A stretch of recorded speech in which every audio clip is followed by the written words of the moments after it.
Hello, franchise world. Welcome to season 2, episode number 11. I'm Nick Powles, joined by Charles and Nicola, and today welcoming Bob McQuillan back for the 112th time. Great to be here again. Thanks, guys. I mean, I joke about this, but we've created plenty of content, and now the Bob McQuillan train has gone off in his own world and started creating great videos too. So all this, it's like 1 degree of separation from where do the webinars or masterminds or whatever start with. So Bob, thanks for doing yet another one with us. Yes, not a problem. This one I want to focus on. You're speaking to the broker or you're speaking to the franchise buyer, really defining why now, specifically to Hand and Stone. Positioning statement, how has that changed? What is the reason someone should be looking at it now? Is it supply and demand issues? Is it real estate? What bubbles to the top now? So the first thing that I think about when you talk about positioning is when we went in, you have to kind of take a step back. I think historically, when we went into this pandemic, we were head and shoulders above our competition. If you took the 4 largest brands in the industry, Hand and Stone was opening 1 spa per week and selling a franchise per week. Going into it, if you combine all of our competitors, they would not have equaled the number of businesses or spas that we were opening. So it was pretty drastic as far as us leading the race, so to speak, with the top 4 competitors. I'm not going to mention names, but that I don't think that's really important anyway. But from a positioning standpoint, we went into this with great momentum and huge visibility. And I say visibility because we knew exactly where we were. We knew exactly what we had. We're a brand that has leveraged not just the massage piece in this industry, but even more so have touted the skincare piece, which, everyone can take advantage of. So I think from a positioning standpoint, we were positioned really well going into the pandemic. And then coming out of it now, we were the brand who had not closed a business in 4 years, which if you know anything about franchising, that's almost unheard of. We'd certainly be in the first ballot of Hall of Fame if there was such a thing for franchising. So we were excited about what was happening at Hand and Stone. Today, I don't know. I mean, people throw out words and phrases all the time when they explain their brand and how excited and passionate they are about it. I can just tell you that I am proud of our brand. And what makes me even prouder is we might come through this pandemic still not having closed a business, it's really remarkable. And if you knew the team members we had from the CEO on down, it has been really an incredible and rewarding experience. So from a positioning standpoint, I think we're doing just a fantastic job of servicing the franchisees and our clients. I think we're really poised because of how strong we were going into it when we finally come out of this back to a normal state that we almost had or that we did have prior to the pandemic. Hey, Bob, when franchisees, have you noticed any change in their focus now post-COVID as you're having conversations, what their priorities are, and really what creates that connection with Hand and Stone? Yeah, that's a great question because, when you look at priorities, typically priorities in a business, especially small businesses, is the bottom line.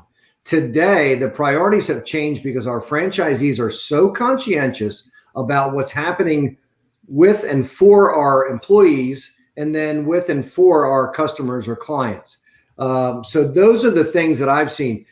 Rather than, concerning themselves on, a percentage point or two that might affect the net profit of the business, they are so much more concerned about the health, the safety, the wellness, and making employees and customers a part of the business so it's more like a family. So that concentration is focused, and that has been, I think, a rewarding change for us all just from head to toe of our franchise system. And I think it's one that was probably much needed, not speaking for other brands, but for a lot of the franchises out there. Bob, one of the things that you have from an experience standpoint is you have exited brands as a franchisee, and you were able to successfully exit Hand and Stone as a franchisee prior to the pandemic. I would love your opinions on 2 things. One, For me, I actually look at that as a positive indicator for a brand, that when you can have a franchisee build up their location and exit, that should be a check mark that I'm looking at. And for whatever reason, I don't think the industry calls that out as an indicator, as a positive indicator, because ultimately you've invested your hard-earned money into a brand which protected the value, which dispersed cash, and then you get cash at the end of it. And then, so I would love your opinion on the value of seeing the exits or talking to people that have exited. And then secondly, because you've lived a day in the life of a franchisee, something that I have not done, I don't believe Charles has done either. If your mindset, if you were still a franchisee during this time, how do things wave? What is your mindset now? How would you look at it as a franchisee? So, and just to be clear, my wife was the franchisee, but regardless, when I speak to whether it's a consultant or whether it's a prospective franchisee, I think my outlook or my viewpoint, so to speak, would be very much the same as going into this, although it would be enhanced because of the value of the people that have stuck together with that ownership group, with that management group. Because what I hear every day from owners and talking with my wife, and then really the people that had purchased her businesses are friends of ours. So we talk all the time. And they run their businesses much like, Denise and where really we ran ours, but and it was always customer first, and it was always try to get the best people available to come join the team. But with this situation, you always hear the phrase or description of who your friends are by the tougher the times. When they get tough, who your friends are when they stick with you. And this is a great example of of teams coming together. And when I speak with our owners, without a doubt, and I don't know that there's been one conversation that I've had in all the interviews and phone calls that we've done with our franchisees that they haven't said the most rewarding thing in this entire pandemic situation has been the way their employees have stepped up. And then there's some that haven't, but the ones that have, that is really the cohesiveness and the glue and the thing that's going to build the foundation of their success moving forward. So I think that's the one thing your outlook or your viewpoint gets enhanced by is the fact that, gosh, these people stuck with us, and this is the team I want to build around for the future. Bob, as you guys, I'd say retool, but you're not really retooling. I guess Hand and Stone's different today than what it was when you first joined as a franchisee. You mentioned skincare. I mean, what, as you see it, what's the future horizon for, product services, the pathway you guys are focused on? Yeah, the future for our business, I think, is going to continue to be what we have focused on. Certainly, I think the bread and butter or the mainstay in our industry has been massage, and it still is the driver by far. But with what we've seen over the course of the last 10, I've been here, this is my 11th year, and what I've seen and the company has seen, all signs point towards skincare as being the focus. I'm not saying more so, but being a major focus for us moving forward, because when we look at what we can do from a, look, let's just talk business for a second. When you do massage, there are no other revenue streams other than the massage. You might have an upgrade. You might do a hot stone massage. You might do some other type of modalities within that massage world or realm. But when it comes to the facial category, there are so many, there's multiple levels of income generators in that segment of the business. And that's what we're excited about. We carry multiple product lines. So you've got that opportunity. We have light therapy. So you've got that opportunity. We have other modalities that we use cold stones with, and other products and other enhancers that you don't get from a massage level. So that's kind of where I see us continuing to go. from an extension or bolt-on type of services and products, that remains to be seen. Although I do believe that this time is going to provide opportunities to us and for us that we haven't seen before. So we will absolutely start looking at that from a potential acquisition standpoint. Right now, the focus is going to be massage and skincare for now, but I think we are going to have some opportunities down the road that we might not have had in the past. Bob, what are the conversations like with the buyers right now? Do you see is there a shift in positivity? Is there a shift in speed that you may have not seen 2 months ago? What's kind of the temperature check on them? There's definitely a groundswell that we've noticed in the last, I would say, 15 to 20 days. I think a lot of this is due to, the buyers are from Missouri, right? They were from the show me state. So they wanted to see that there was confidence. They wanted to see us opening spas. We have now over 420 spas open in North America out of the 464 we started with. The other 40 plus locations will be opening here in due time and in very, very near future. But we have been excited about the fact that not only did we reopen almost all of the brand, the comprehensive store number, so to speak, but we're now converting at a higher rate. I think what buyers and potential franchisees are looking at is, okay, are they getting open? Are employees coming back to work? Are they doing the same treatments? How are the customers reacting? And we've had as far as the membership, it's been amazing. We've retained 70 to 75% of our member base through this entire pandemic. So that means people were paying just voluntarily, just paying their membership and didn't have an issue with it. Some of them, about 20, 25% of them, did drop off and either freeze or cancel their membership for the time being. But we believe we'll get those back. And now we're seeing new customers. We are selling memberships at a higher conversion rate than we did going into the pandemic. So I think the future is very bright. It's just, what is going to happen in our country is, that's the big thing, right? Or we just need to really pay attention to the things that are most important. That's safety and interaction and adhering to the guidelines that the CDC and the government is talking about from state to state. Well, that's a big factor. So in terms of the membership fees, what's interesting is I subscribe to, I have a membership fee for a business that was closed down. I didn't cancel during the pandemic, right? And, I try to evaluate as a business owner why I didn't and whatnot, and you want to support that business. So you're saying that you guys had a good percentage of customers that maintain their membership even during closure. And if that's the case, that's a big signal about the brand, no? In terms of that connection with the customer. I think you could do a whole management course on it, like what creates that connection, because that's a blueprint for the future of the brand, no?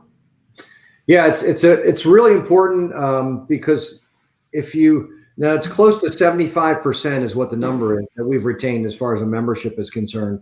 But I think, looking back now, right, having, sitting on third base, looking back to home plate to remember when this started, wow, what a testament it is. And I think you're right on the money, Charles, with how important that is in our business. But if you have a customer base and a membership that's going to stay with you through something like this that really the country has never seen before, that's a telltale sign that we were really on the right track.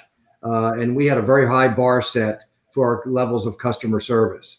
And that is something that we'll be able to obviously, hopefully improve on, but certainly something to use as a feather in our cap and kind of wave the flag, because as we continue to grow this business, I think the most important thing for, as Nick alluded to, what are the buyers or what are the potential franchisees, talking about, that's one thing they'll look at, saying if something like this ever happens again, you're insulated because of the membership, because of the way the franchise has delivered, and more importantly, the track record of the franchise itself over the years to accumulate that many members per business, and then to have about 3/4 of them stay with you through it. I don't think you can find a stronger testimonial. No. Bob, I want to close with the future, and you started talking to this on your last response, and actually the members coming back also supports it. But the reality is, in franchising, we are selling into 2021 and probably on multi-unit agreements into 2022 and beyond. And what's interesting is it seems like as we've talked with franchisors, they're so focused on the now. But the reality is, when you take out build out, when you take into consideration the build out time that's going to have to go into getting the retail store open, there's going to be lag time. So you're talking about early 2021 right now if you were to buy a hand in stone. So part of this ends up being predictability because look at on the member side, and I don't know what the break even is, but when you have 75% of your members coming back, there's no bleeding of cash anymore. Is it what it was pre-COVID? No, that's the 25% down. But you're in a sustainable place, especially if you had like someone like you helping fight the landlord discussions to get some leniency there to get us to this finish line. But the reality is, when we're talking about franchise growth, we're talking about next year. Are you in that mindset now of like you're looking that far ahead and you're trying to help franchise buyers have predictability for when recovery actually makes sense to open? Yes and no. Yes, we are in the mindset of, we know where our people are in the stage of the pipeline. So, if they're signing on board now, it's going to be 8-9 months before they open. We realize that that's going to be a 2021 deal. Right now, our focus is getting the owners that were in the pipeline. Some of them have obviously they'd stop construction, depending on what the rules were from state to state. We have two major focuses. One, get the folks on board right now that we can help and get them pushed through the pipeline. And two, build the pipeline on the back end so we are well equipped for 2021. Right now, what we've seen, and I had actually 2 calls already today and have a third set up, we are looking at our existing franchisees who were potentially going to build another spa, now have found instances and examples, and these are real deals that I was on the phone with today. 3 of them today that will have the potential to jump into the space of one of our competitors. So they will save hundreds of $1,000s from a build out perspective, and they will be in basically jump in the grave of one of our competitors' locations that didn't make it, and find it just an incredible opportunity to save money. You're going to have an existing base of business already built into it. And then hopefully in our case, if we've done the right job in that market, a better branding proposition to go into for a new franchisee to open up a store or an existing franchisee of our system. I believe that part of franchise development comes from who are you working with in this process, because it is scary for buyers to make the decision to buy a franchise. And I can say you clearly show confidence in there here. You've been through this in various capacities. Obviously appreciate the relationship and friendship. And look, if you're a franchise buyer out there and you happen to watch this, you need to be looking for someone that you can be confident in, because if you don't believe that the leadership team is going to be the one that supports you when shit hits the fan, here's an example of one that does. So Bob, we really appreciate your time today. Yeah. Thanks, guys. Always appreciate it. And you guys take care, be safe, and I'm sure we'll be together again soon. Hopefully. Thanks. See you, Bob. All right. Take care.